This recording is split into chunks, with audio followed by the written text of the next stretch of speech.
Justice, the Secretary is supposed to be represented by Prosecutor General Richard Anthony Fadulyon, but as of the moment, he's already there.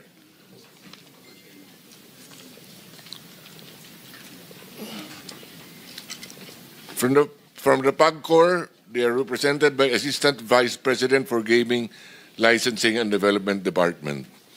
Also, Attorney Matthew David. From the BIR, we have Assistant Commissioner James Roldan. From the Land Transportation Office, Assistant Secretary Vigor Mendoza II. From the Philippine Contractors Accreditation Board, Dr. Pericles Dakay. Engineer Arthur N. Escalante and Engineer Ernie Bagaw, both from PICAP. Of the contractors, we have Mr. Mark Alan Arevalo, Wawaw Builders, Sally Santos, SYMS Construction Trading, Robert Imperio, IM Construction, Mina Elamparo Jose, WJ Construction, Pacifico Discaya, St. Gerard General Contractor Development Corporation. We also have the former district engineer of DPWH Bulacan First District, Engineer Alcantara had confirmed that he will attend. I don't know if he's arrived. Engineer Bryce Erickson Hernandez, DPWH Bulacan First District Engineering Office. Engineer R.J. Domasig and Engineer Merg Haron Laos. Undersecretary, I've been given a note that Undersecretary Janet Abuel from DBM is also here. That is all, Your Honor. Mr. Chair. I will ask. Mr. Chair. For a while, Okay. we will just administer the oath to those For those who are here for the first time, kindly stand and raise your right hand.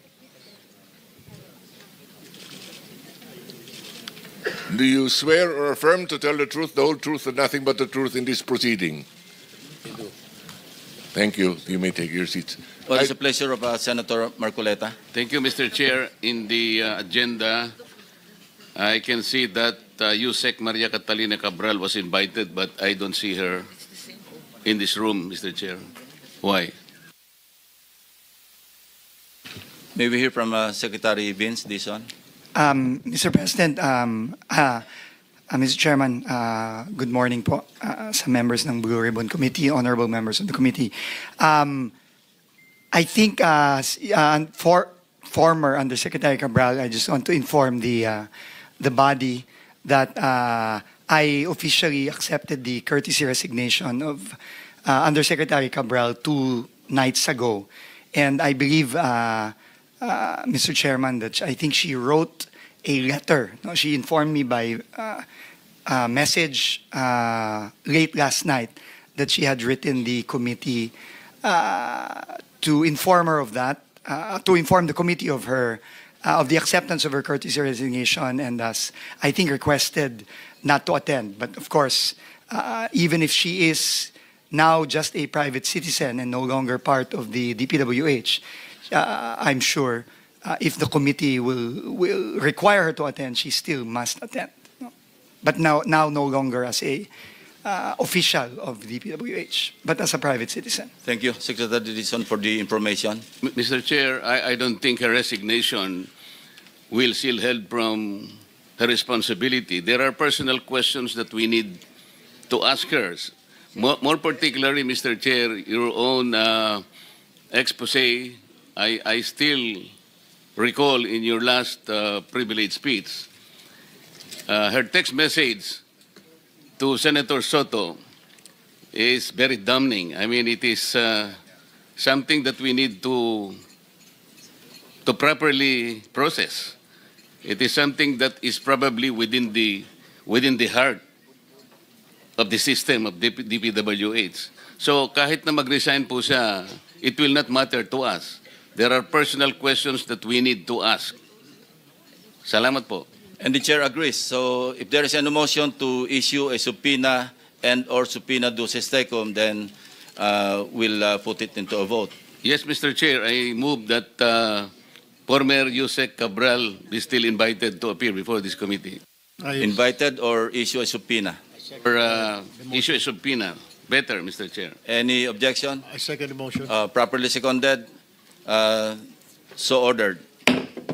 Mr. Chairman, if I may po, just to Yes, please, Secretary. consistent with this po, we have also made public that while former Undersecretary Cabral is no longer with the DPWH, we have been very clear in the new leadership of the DPWH that this does not in any way stop us from continuing our internal investigations on finding out who should be liable for the clear crimes that have been committed against our people. So we will continue that investigation regardless of whether she or any others will no longer be part of the DPWH. Thank you very much, Mr. Chairman. Thank you. Some administrative announcements. Secretary Dizon and the AMLC representatives present here asked the chair to be excused by noontime. So if there are questions that will be addressed to them, kindly ask the questions before 12 noon. Thank you very much. So Senator Pangilinan is recognized. Mr. President, I just conferred with the Vice Chairman. We are exchanging slots. He will go first and then I will follow. Chairman of the committee is recognized. Thank you, Mr. Chairman. As Vice Chairman of this committee, let me state at the outset, this investigation would not have been necessary had the concerned agencies simply did their job. The truth is they did not. What we see is negligence, if not outright complicity, that allowed this flood control anomaly to thrive. Nobody lifted a finger. Nobody fulfilled their mandate. Nobody cared. As if corruption has already become the norm in this country. Or is it not? Is it? Is corruption normal in this country? This is what this hearing is all about, to come up with a law so this will never ever happen again. Let me start with the GPBB. Are you here? The Government Procurement Policy Board? Can you come forward, please? I have some questions for you. Yes, please, kindly come forward and take your seats. Na-administer na sila. Hindi pa, sir.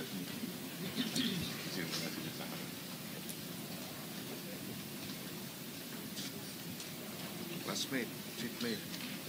Hindi, dito na lang, wala ka sa mabusin. Oo, sige. Oo, kaya na.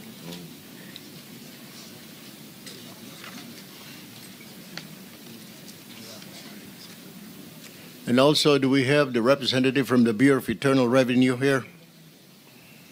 Committee Secretary? Yes, Mr. Chair. Thank you.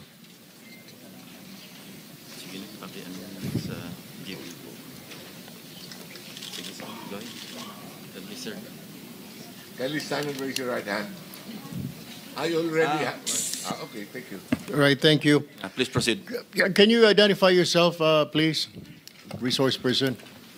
Good morning, Mr. Chair, honorable members of the committee. I'm Maria Ginesha Rivera Guillermo.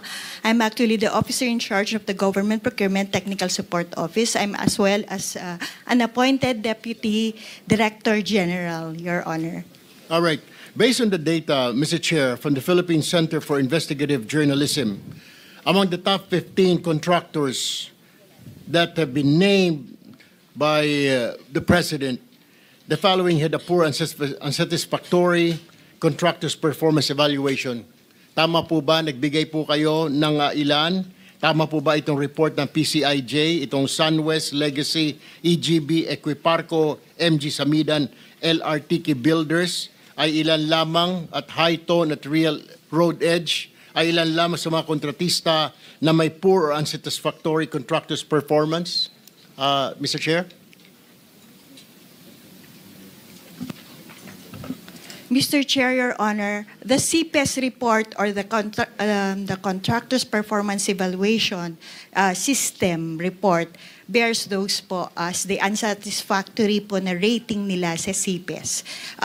Just to clarify, if I may, Your Honor, Mr. Chair, the CPES is posted po sa GPPB website. However, this is being provided po by the CIAP po. And it's part of our mandate to be providing this po as part of our transparency measure with respect to government procurement. So totoo po ito, yung report na ito pong 8 contractor na ito out of the 15 that were named, meron po silang poor unsatisfactory performance. Tama po?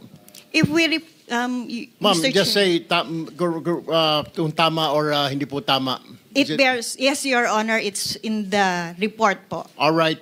Now, my next question, what do you do pag meron po mga unsatisfactory na mga report na ganitong contractor? Ito po ba ipopost lang ninyo? Hindi nyo pa bibigyan ang DPWH, ang PICAB na report na at pagkatapos po, correct me if I'm wrong, pag may mga ganito po poor performance, di po ba bina-blacklist po ninyo ito? Tama po din ba itong report na natatanggap ko? They're blacklisted? Mr. Chair, Your Honor, may I clarify po that the CPES report is prepared by the CIAP. Okay. And then the CIAP is actually having a lot of CIAP implementing offices, which of course they have to accredit. One of which is meron po ang DPWH na tinatawag po nilang CPES unit po, implementing unit. So they do this, the report is coming from them, it's being consolidated and given to the PDCB, the Philippine Domestic Construction Board.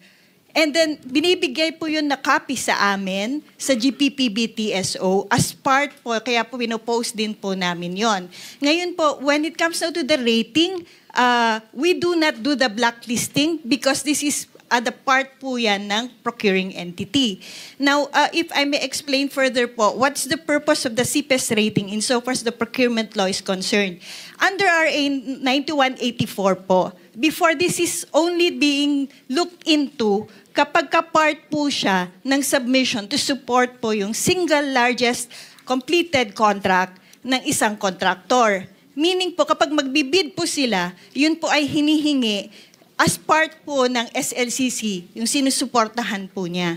Pero, hindi po yun automatically na tinitingnan kasi kung halimbawang nag-submit din po yung ating bidder ng notice of yung acceptance, then our certificate of final acceptance, then that is only an alternate, an option po yung CPES. But under now sa ating procurement law, NGPA, 3 bagay na po na ginagamit na po yung CPES. Although even under RA 9184, it's already basis for blacklisting. But the blacklisting is at the end po yun ng procuring entity. So, that's a ground po for blacklisting under even RA 9184. Now, under RA 12009, it's now being considered as one of the ways to determine po yung eligibility, capacity po ng ating subcontractors. So, nire-require na po yun as part of the submission if there would be any subcontractors.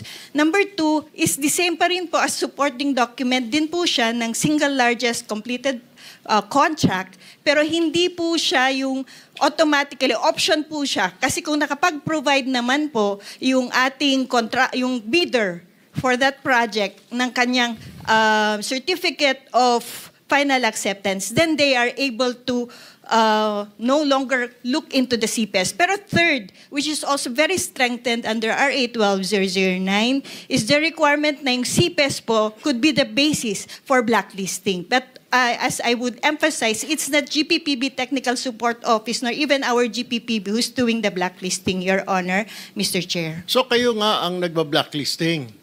No, Mr. Chair. Sino po ang nagba-blacklisting sa mga it's- contractor na ito na may poor unsatisfactory performance? It would Which be the agency? procuring entity. It would be the agency, Mr. Chair, Your Honor. You mean to say the DPWH, is that correct? Yes, Mr. Chair, Your Honor. All right. Thank you. Let me go to the Department of Public Works and Highways. Mr. Chairman, my question is, ano po nangyari dito? DPWH, Mr. Chair, bakit hindi po natutunugan na blacklisted po ito, poor and satisfactory performance, o meron pong itong mga slippage kung tawagin? Bakit nakalusot lalo na po itong sila Diskaya? Napakadaming proyekto nito, napakadaming poor and unsatisfactory performance, Mr. Chair. Maraming salamat po, Mr. Chairman, sa napakaganda at importanteng tanong. Yan din po ang tanong natin nung tayo po ay pumasok sa DPWH nitong nakaraang 2 linggo. At to give you a straight answer, Mr. Chairman, tingin ko po, ito pong mga CPES na ito at iba pang mga safeguards at iba pang mga dapat gawin ng ahensya ay hindi po ginagawa nitong nakaraan. That is the simple answer. In fact, Mr. President, ang nakakagulat pa po dito, hindi lang po bad performance ang hindi na monitor at hindi na aksyonan. In fact, marami po tayong nakita na isiniwagat na rin po ni Senator Lacson, ng ating chairman, sa kanyang privilege speech. Marami pa po dito mga proyekto na hindi lang bad for performance, no performance at all.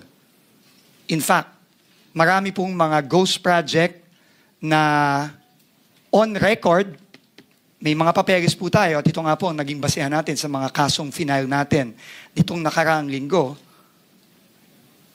na kahit na ang term ng kontrata, for example, 250, 300 days, lumalabas po sa mga papeles, miraculously, natapos po kuno itong mga proyektong to at nabayaran po itong ibang mga contractor dito within months.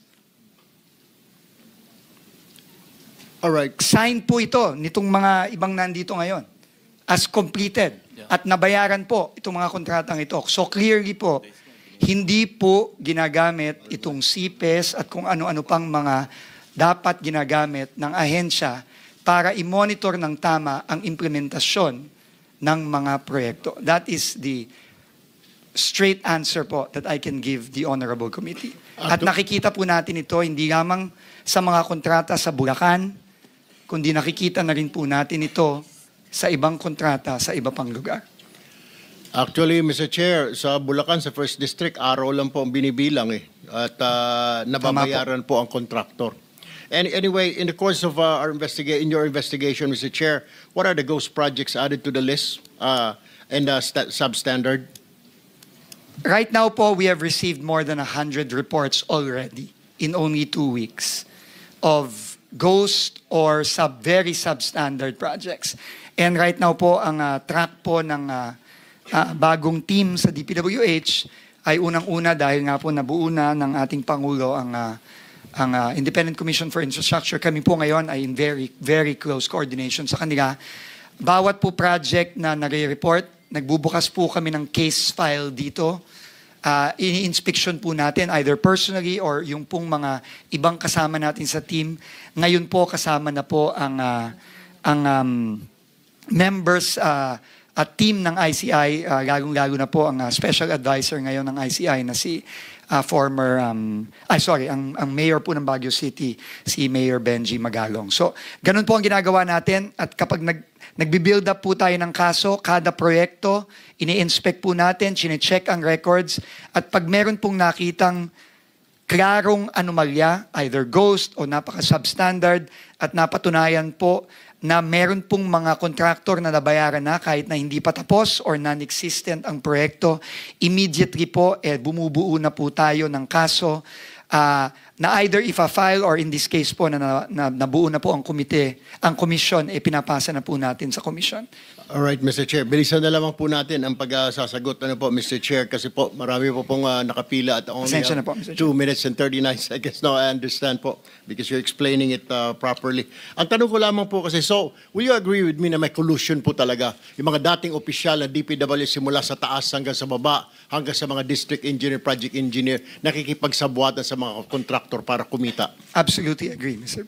Chairman. Alright. Ito yung sinasabi ko, Mr. Chair, na marami tayong ahensya na dapat Kung ginawa ng trabaho lang ng GPBB, ginawa ng DPWH ang trabaho nila, may iwasan po ito kaagad eh. May mga stopgap measures eh. Kagaya po sa DPWH, nandyan po yung tinatawag na Bids and Awards Committee, nandyan po yung Technical Working Group na pwedeng harangin po kaagad na, oops, may red flag pala ito. Uy, teka muna, meron pa pala ito mga substandard, meron pala ito mga ghost project, dapat di na po pinapalusot. Tama po ba? Dapat doon pa lamang po napigilan na. Tama po, Mr. Chairman. Alright, let me go to the, nandito po ba ang SIAP? May representative po ng SIAP or PCAB? PCAB. What did you do? Meron po kayong mga listahan galing po sa SIAP. I'm sure binibigyan kayo ng SIAP na listahan, sabi ng GPBB, na mga unsatisfactory, poor performance sa mga kontraktor. Bakit patuloy pa rin at hindi nakakansela ang lisensya? What is the reason?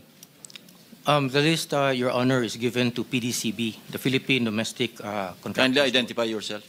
I'm Pericles P. Dakay. I'm the chair of PCAB, Your Honor. Former chair? Chair. Yeah.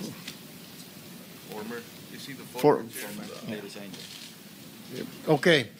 So, alam ho ninyo, under po sa Republic Act 4566, may kapangyarihan po kayo na mag-imbestiga at aksyonan ang anumang mga kontraktor o isuspende, i-revoke ang kanilang lisensya. Tama po ba yon? Yes, Your Honor. Alright. Bakit hindi nga po nasuspende, patuloy, lalo na po itong mga diskaya, nakakuha pa ng bilyon, daan-daang bilyong kontrata? What did you do? We act, Your Honor, when there is a complaint that is forwarded. So, to our kung wala pong complaint, hindi po kayo kikilos. Tama. Dahil walang complaint, hindi kikilos. Though meron po kayong katibayan, may report na na poor performance yung kanilang trabaho, substandard. Hindi po kayo kikilos. No, Your Honor. There was no report that was forwarded to us regarding substandard performance from. Hindi kayo binigyan ng SIAP dahil the GPBB is saying na galing sa SIAP yung mga report ng substandard? Or are you lying? No, I'm not lying, Your Honor, because Kasasabi lang po ng GPBB kanina na galing sa SIAP. Under kayo sa SIAP, di po ba? Yes. Dapat po kayo po nag-iimbestiga rito. Bakit hindi po? that's the Philippine Domestic Construction Board, Your Honor. Kaya nga po, hindi kayo binibigyan ng kopya na SIAP. No, Your Honor. Hindi kayo binibigyan. O siguro kasi busy lang din kayo sa paghahanap ng proyekto sa gobyerno. Kasi isa sa mga requirement, dapat kontraktor ang mga board member ng PCAB. Mr. Chairman, member ng PCAB. Mr. Chairman, I have, for your information, I have filed a resolution to review. We have to review this law kasi kalukuhan po ito. It directly go against dito sa sinasabi nating conflict of interest, Mr. Chair. Yes, kindly wind up because you have 10 seconds left. No, Thank that's you. all. That's it for me, Mr. Chair. I'll just do another round of questioning in the second round, Mr. Chair. Thank you very much, Senator Erwin Tulfo. Senator Pangilinan is recognized. Thank you, Mr. Chairman. Magandang umaga. Ang ilang mga katanungan, direkta na sa mga tanong. Secretary Dizon, nabanggit ninyo, 100 ghost projects and substandard projects. Tama po ba yan? Opo, yun pa lang Yes. po ang natatanggap naming mga reports as In of the last, today. in the Last last, 2 weeks alone. meron na ba kayong findings? Sino-sino ang top 15 doon sa 100 mga substandard o kaya ghost projects? Ghost projects muna. Meron na po tayong Sino ang mga top notcher? Opo, meron na po tayong ilang mga findings. Ito po ay ongoing ang ating case investigations. Pero ang pwede ko pong sabihin ngayon, yung pong na-file nating kaso nung nakaraang Huwebes against 26 individuals, including 20 DPWH and former DPWH personnel, as well as several contractors. No? Kasama po dun sa mga na-discover nating ghost projects, unang-una po yung binisita ng ating Pangulo mismo sa Baliwag. Ito po ay, ang contractor po dito ay Sims Construction. Meron din pong ghost project na pinilit na hinahabol kahit na last year pa po sinabi na completed na. Pero pag-alaman po natin na 3 weeks o 1 month ago lang nagsimula ulit ang trabaho para lang ipakita na merong project doon. Ito po ay sa Wawaw Builders, no? At meron din po tayong kinasuhan sa St. Timothy Construction Company. Yun po ang mga contractor na nakasuhan na po natin as of now. Pero kami po ngayon ay tuloy-tuloy pa rin po ang case build-up at pagbubuo ng kaso na nakikipagtulungan po tayo ngayon sa ICI. St. Timothy. Opo. Sino ang kontraktor ng St. Timothy? Diskaya po. I think lumabas na rin po yun dito sa mga hearings Yes. yung nakaraan. Dahil sa kanilang sumpang salaysay, sabi nila wala silang mga ghost project o wala silang mga substandard. At least yun yung sinasabi sa testimonya. So mukhang hindi tugma dun sa findings ninyo Opo. at yung sinasabi sa sumpang salaysay ng mga diskaya. Tama po kayo. Okay. Yung sinabi nyo 20 DPWH na mga district engineer, these are 20 district engineers? Hindi po. Mr. Chairman, our first case is only limited to projects in the 1st District of Bulacan. Yung pa lang po yun. No? 20 na pong katao ang nadamay sa isang kaso pa lang sa isang district engineering office sa Bulacan. So dito sa 100 ghost projects at substandard, saang mga lugar ito? Iba-iba po, Mr. Chairman. No? Offhand. Offhand po, I can remember, meron pong mga reports tayo na nakuha sa La Union, sa Oriental Mindoro, sa Nueva Vizcaya, sa Eastern Samar, meron din pong mga ibang mga proyekto sa Mindanao. Pasensya na po, Mr. Chairman, hindi ko na po maalala sa dami. Pero nakikita po natin na hindi lang po ito nakasentro sa Bulacan lang, kundi mukha pong buong bansa po ito. Mr.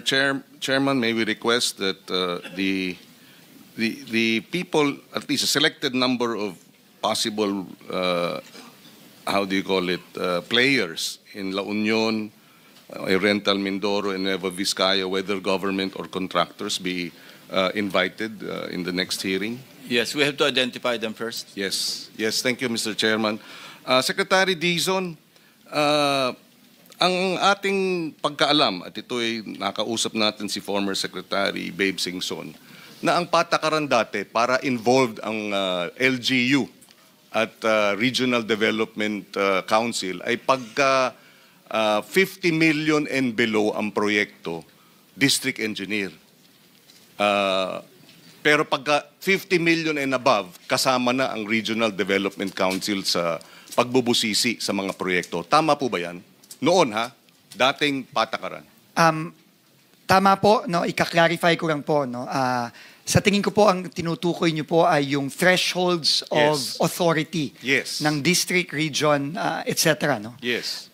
Nung pong time ni Secretary Babe Singson, ito po ay nasa 50 million pesos. Yes. Meaning po, pagka below 50 million and below, sa district po yan. Above 50 million sa region na po yan.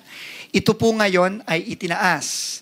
At ngayon po ay naka-threshold na po sa 150 million sa district. Pero nung panahon na yun, pagka... 50 lang po. At pag sinabing Regional Development Council, sino ang involved dyan sa pagbubusisi? Well, ang magpapa-bid out at ang mag-i-implement po kapag above 50 million nung panahon po ni Secretary Singson ay regional office na po ng DPWH, hindi na po ang distrito.